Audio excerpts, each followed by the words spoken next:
la une de Jeune Afrique, le Cameroun à moins de 2 mois de l'élection présidentielle du 12 octobre. Le Cameroun dirigé par le président Paul Biya depuis 1982. Paul Biya, une nouvelle fois candidat à sa propre succession face à une opposition une nouvelle fois divisée. Bonjour François Soudan. Bonjour Catherine.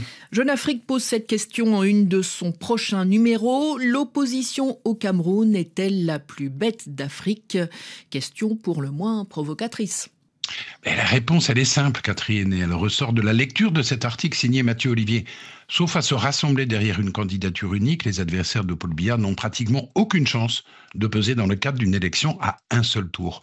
Or, on sait que quelles que soient les évolutions, les tractations d'ici au 12 octobre, ils seront face à Biya 11 opposants à voir leur nom figurer dans les bureaux de vote, puisque la liste, elle est désormais figée et les bulletins sont imprimés. Alors, une fois de plus au Cameroun, le choc des égos, le poids des intérêts ont rendu improbable toute perspective d'union.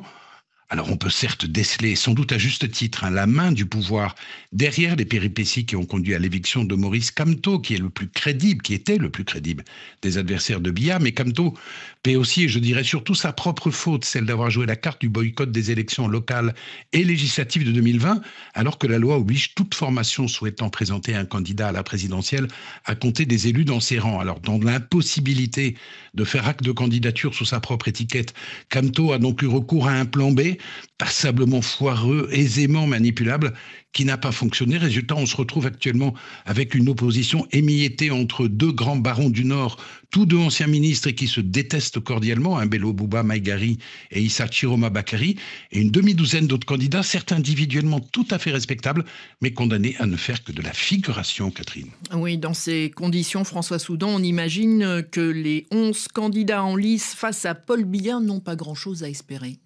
Ah oui, face à un Biya immense favori qui, comme lors de la précédente élection en 2018, se contentera sans doute, et encore ce n'est même pas sûr, de tenir un unique meeting électoral, les candidats de l'opposition en sont réduits à se battre entre eux pour savoir qui sera le meilleur parmi les perdants. Pour certains, il s'agira de se placer dans la perspective d'intégrer le futur gouvernement.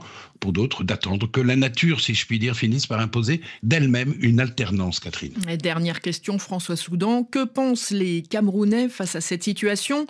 Ils vous semblent résignés, pour nombre d'entre eux en tout cas.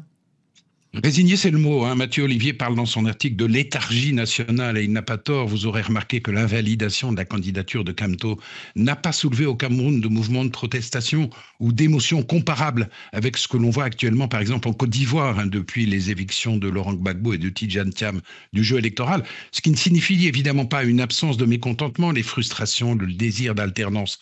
Tout cela est très présent. Ce qui manque, c'est une opposition suffisamment responsable pour s'unir et incarner l'alternance, Catherine. Merci François Soudan, directeur de la rédaction de Jeune Afrique.